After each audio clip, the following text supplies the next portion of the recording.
High বন্ধুরা, Muscat home maker থেকে আমি রূপা নিয়ে চলে এসেছি খুব সুন্দর একটা ব্লগ। আর কেমন আছো তোমরা সবাই? আমরা তো বেশ আছি। দেখতে পাচ্ছ আমি কতগুলো আলু নিয়ে তোমাদের কাছে চলে এসেছি। তো আলু দিয়ে আমি একটা তৈরি করব সন্ধ্যের স্ন্যাক্স। তো ওই সন্ধ্যের স্ন্যাক্সটা কী তৈরি করব আলু দিয়ে সেটা দেখতে হলে অতি অবশ্যই আমার সাথে থাকতে হবে বন্ধুরা। তো চলো দেখি আমি আলুগুলো দিয়ে কি করি। তো চলো দেখতে থাকো। তো বন্ধুরা দেখো আমি আলুগুলোকে নিয়ে নিয়েছি এভাবে। তো আলুগুলোকে পিলারের সাহায্যে এভাবে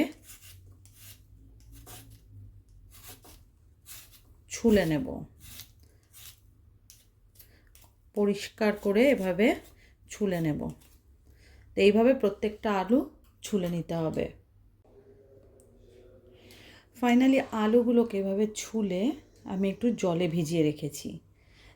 তো আলুগুলো দিয়ে কি করব তো চলো দেখতে থাকো। তো সন্ধ্যে স্ন্যাক্সের জন্য একদম বেস্ট। তো আলুগুলো আমি কেটে নেব। তো চলো কিভাবে কাটি দেখতে থাকো। প্রথমে আলুগুলোকে এভাবে মাঝখান দিয়ে করে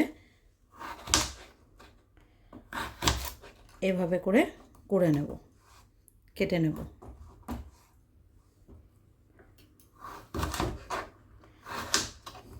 প্রত্যেকটা আলুই আমি এভাবে কেটে নেব। এগুলো নতুন আলু, দেখো প্রচণ্ড শক্ত, কাটতেও ভীষণ অসুবিধা হচ্ছে। তো এইভাবে প্রত্যেকটা আলু কেটে নিয়ে আবার তোমাদের কাছে আসছি। ফাইনালি ফ্রাইং প্যান বসিয়ে তাতে অনেকটা পরিমাণ জল দিয়ে এবার এর মধ্যে অ্যাড করে দেব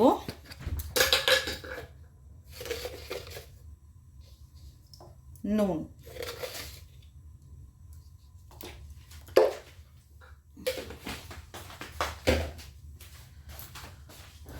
নুন অ্যাড করে দেওয়ার পর এর মধ্যে অ্যাড করে দেব আলুগুলো।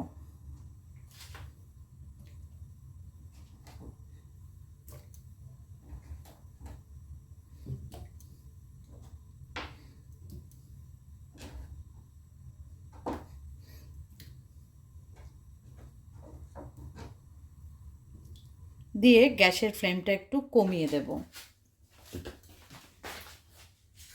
এবার অপেক্ষা করব যতক্ষণ না এই আলুগুলো একটু বয়েল হচ্ছে।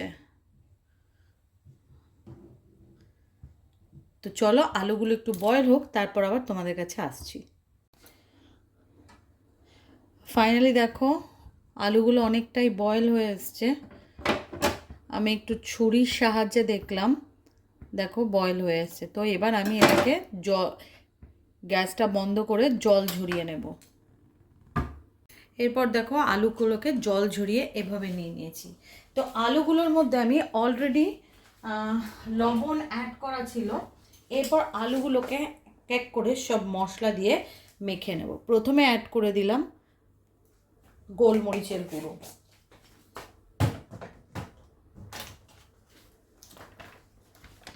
তারপর অ্যাড করে দিলাম রেড চিলি পাউডার,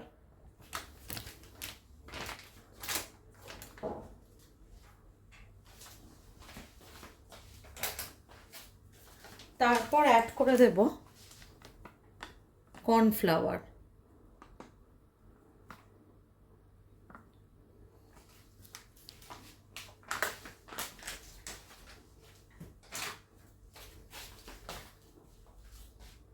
তারপর অ্যাড করব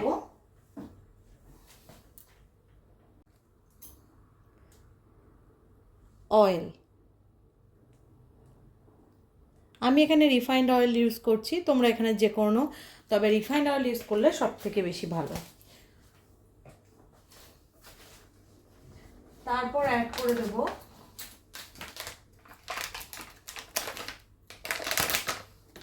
খুব অল্প পরিমাণ ময়দা।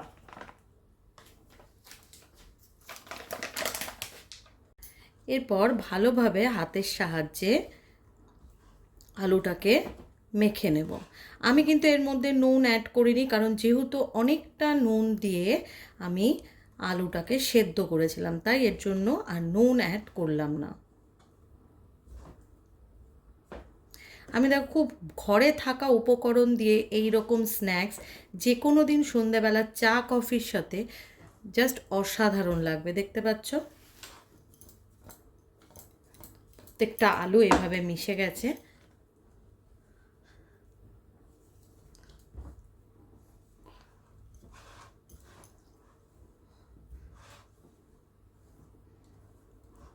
এরপর আমি কিছুক্ষণ রেখে দেব।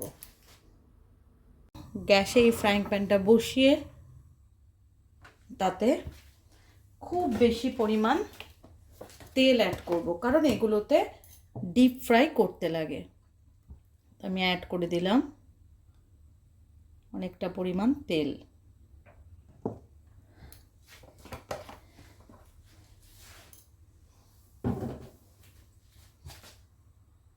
তেলটা অনেক গরম হয়ে এসছে, এবার আমি এক এক করে পটেটোগুলো ছেড়ে দেব।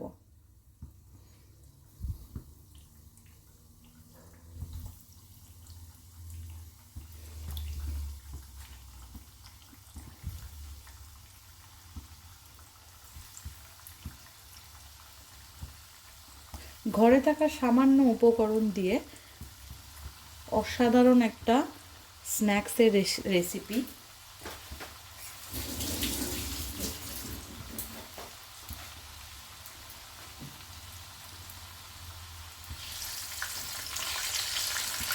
আলুগুলোকে কিন্তু একটু লাল লাল করে ভেজে নিতে হবে।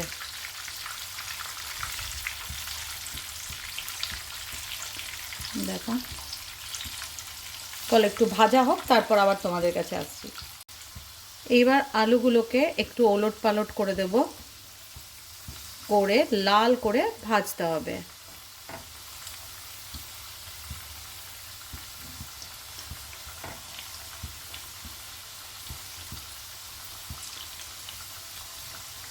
সন্ধ্যাবেলা এরকম টাইপের স্ন্যাক্স দারুণ লাগে। সবসময় যে বাইরের খাবার খেতেই হবে এরকম কোনো ব্যাপার নেই, তো বাড়িতেও তোমরা এভাবেই বানিয়ে নিতে পারো। খুব কম সময় বাচ্চাদের মুখে হাসি ফোটানোর জন্য এই ধরনের রেসিপি তো ভীষণ ভালো, তাতে বাচ্চারা অনেক আনন্দ করে এই রেসিপিটা খাবে। ফাইনালি পটেটো ভেজেসগুলো একদম রেডি। এইভাবে বাড়িতে গরম গরম পটেটো ভেজিস, দেখতে পাচ্ছ কত ক্রিস্পি হয়েছে ব্যাপারটা। তো এইভাবে পটেটো ফ্রাই আমার একদম রেডি, গরম গরম চায়ের সাথে জাস্ট জমে যাবে।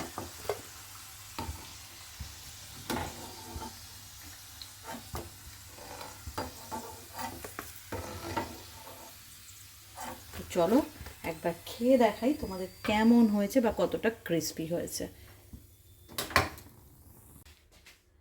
ফাইনালি পটেটো ভেজেস একদম রেডি। সন্ধ্যে স্ন্যাক্স কেমন লাগলো অতি অবশ্যই জানিও বন্ধুরা। যদি ভালো লাগে ভিডিওটা ছেড়ে যাওয়ার আগে like comment share and subscribe করতে একদম ভুলো না। Thank you for watching.